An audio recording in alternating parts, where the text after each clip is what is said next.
Hey everyone, another day of the Mentor.Social Podcast, and I'm here, Scott Hosbin. Hi, I'm Dashe Williams. And, a little bit, we were talking earlier about, the idea of tangibles and intangibles, and that I think it's really important for someone in their, especially early in their career, to focus on the intangibles. And that will guide you much better than if you just focus on the tangibles. Does that make sense? Yeah, I agree with that statement for sure. Yeah, so I think, I think about it myself when I was younger in my career, when I first started making really good money and I bought cars and boats, motorcycles, everything I could buy. I'm flying places to other countries.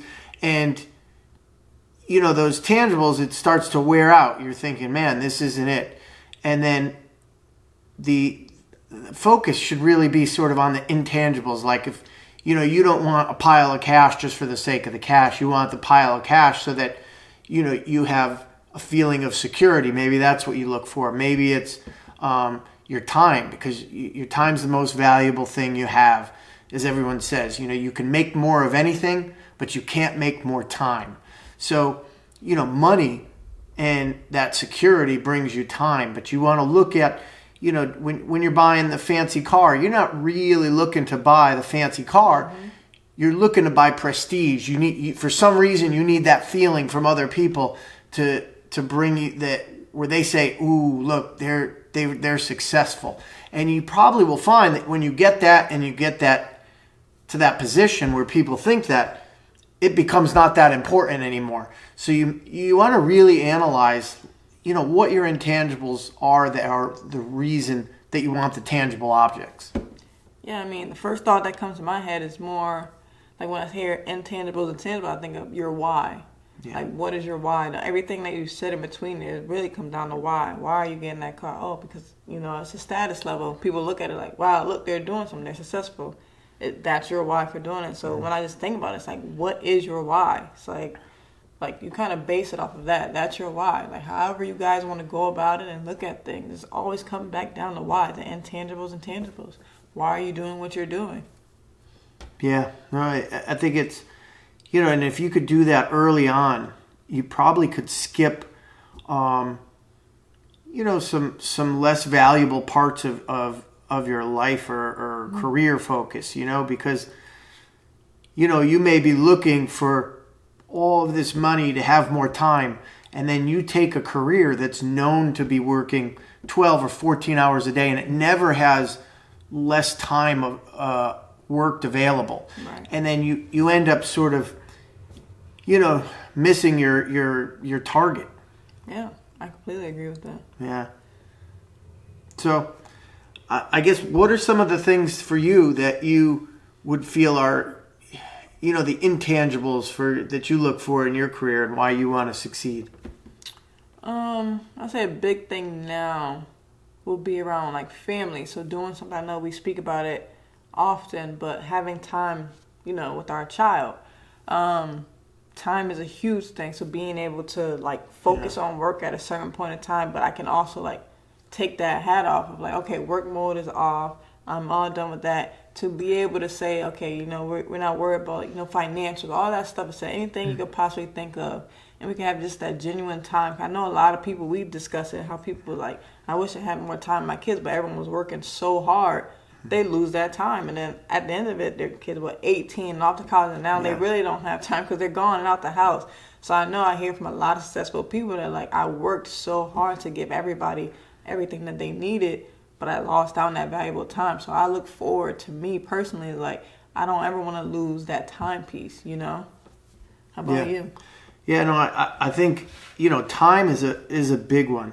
And it's interesting, I think, when I was really young and I would talk to people older, and then I would notice that, man, they would get money, and then as soon as they get money, they're seeking sort of power. So I've noticed that each of the levels, you start to see different goals from each folk.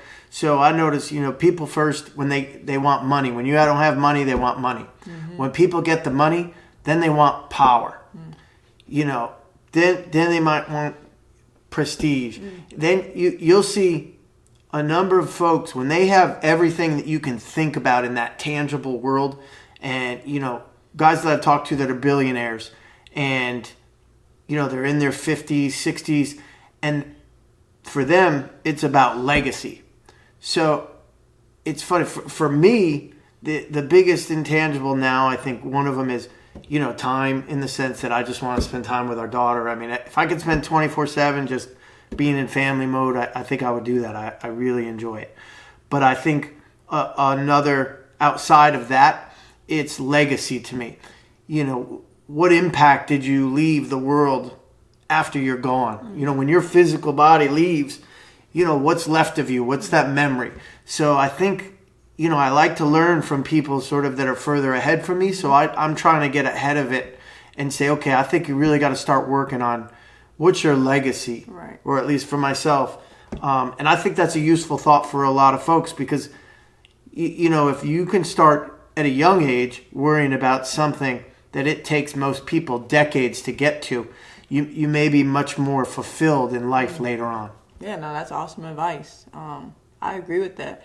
So I think that correlates, just in general with our app. The whole thing is like, to get this information that you're receiving from other people, you have to talk to others to like kind of know. Like, you won't know. The unknown is the unknown. So you only can learn from if someone experienced it or that you go through it yourself. So this is kind of, the app is a way to kind of get a little bit, everybody's still going to make their own decisions and make their mind up on their own. But having someone to tell you something in advance can just help you out just a little bit. If someone told you one little thing, you're like, you know what, I maybe would have made another decision. So that's the whole point of our goal, like our app. Yeah. Yeah. No, it's funny to me how many times in life there's just, I really didn't have a lot of older people ever giving me good advice. So when I did get someone, or I met someone successful and they gave something, I mean, I met a business guy when I was young, and he was like, business is simple, buy low, sell high. And it sounds stupid, but you're like, okay, now you have this, okay, that simple concept stuck. Yeah. I could hear the words of every time I would meet someone and they gave me a little tip, and that would really help in decision making. So that's where I think, it's the more we can get some high level folks that have already gone through a growth process to help some people that are still trying to get through their growth to hit their goals, some insights, they could speed that up. And I think some of that is, getting to money, and, and I think the money's great, but I think that fulfillment in life, or I think we talk about it a lot, where I like, to me, the ultimate goal is to be satiated, where you don't want any more. Because some people, you're hungry and you want that, that's great. And if you're over full, that's not great either. But it's, just that feeling of being completely content, satiated, where you want nothing, to me is the ultimate goal. You still want to be able to feel that and move ahead in life. But I think, everybody's got to find what's their goal for them. Well, that's what I was going to say. Do you think it's a hard line to draw? Because when you started saying it in the beginning, you said, so once you get the money, then the next thing, they have the money. Now it's like a position of power. After the power, then they're going after this. Where does the line draw? How does someone get to that feeling? Do you know, what would you give them advice? When do they feel satiated? Everyone's so different in personality. That's very hard to come by. Yeah, and I think that's, it takes a lot of, I think, introspection where someone looks and reflects on themselves. So I think for everybody's journey, one of the biggest things, if we could relay to someone young trying to get ahead, is to just get that reflective nature of learning yourself. Because the more you learn what you need, and if it takes a really smart person to be able to say, okay, I don't have money, so I want the money, but you'd have to be really a high level individual to say, you know what, I've learned from others that are older than me and wiser that the money isn't really the true goal. I should be going, that they got that and then they really wanted legacy. I think, man, that's a lot to that's a strong person who could say, you know what, I'm going to skip that step. And the reality is, if you shoot for the last step, you're likely going to get the other things as well. They all come in a bucket. But I think, I've always found that, your whole life is kind of, evolving, is taking your and getting where you're using your higher brain, your higher mind, rather than sort of like your low level, default, they call it like your reptilian brain, so we've got to take and make more actions at a high level where it's like you thought about it rather than I'm hungry, I eat. It's more, okay, I know I need 1,200 calories a day to be healthy, so I need to eat this many calories in a nutritious fashion. It's like how many of your decisions can be at that high level compared to the low level. So like what I'm hearing is more like kind of like self-discipline. Would you say like that really comes into play? So just like how you mentioned with the calories and eating and all that stuff, it's like you really have to focus your mind and like narrow in and hone in on what you really want to do. Yeah. Like it takes like the main word that popped in my head was like discipline. It takes discipline. Like, are you going to wake up at this time every morning? Are you going to set a schedule during the day? Are you going to do this? Or you can do the opposite way, but then you might not get the things that you want. So it's like you want to live a life or you see yourself in a certain way. You're going to have to, I would say, sacrifice some things or like change the way that you're behaving now if you're not succeeding how you want to succeed, right? No, I mean, nothing more important than discipline for any kind of success in life. I mean, and that's, if someone... You can't get into good, healthy shape and you're just eating whatever and doing nothing, It takes that discipline, and that's that higher brain saying, like, I need to eat the healthy item instead of the unhealthy item, even though that tastes good. The interesting thing, I think food as an analogy is, the less you eat poorly, that food starts to not even taste good to you. So, like, I mean, it's a good parallel to life in that a lot of things... We've been conditioned that the bad is good. So, you might not have like right out of the gate liked some of the food like a soda or Coca-Cola. A lot of little kids, it's too much. If when you drink water all the time and you taste the soda, it's like, whoa, that's a lot of sugar. But then as a kid, if you drink soda all the time, all of a sudden that becomes the norm. Yeah. That it takes a lot more discipline now to walk back and just get the water, but as a parallel to life, I mean, discipline is everything. If you look at every successful person, to your point, I mean, it's so insightful because in every area, and the more areas you have discipline, the more successful you will be. You really can't become successful other than by sheer chance without some discipline in some way. Yeah. I'm telling you, that was just the main thing that really popped in my head. The more kind of like words you were saying and how you're relaying it was like, wow, it just takes, honestly, like first looking within yourself. But after you look within yourself, you have to maintain discipline, a schedule, just set it forth. Like you have a goal in mind. You want to hone everything in your brain to achieve that goal. How do I get there? So these are certain steps. Oh, I'm looking at this person. This is how they did it. Oh, the next person. Find what correlates between everyone. What are each person saying? There's got to be a web drawn to the middle that everyone who's successful says. You're like, you know what? If they're all successful by doing this, and this, why can't I do that by following the same routines? That has to be able to achieve. No, I think it's they would say, if I talk to someone and I ask them, well, walk through your day with me. Tell me, your actions or your behaviors.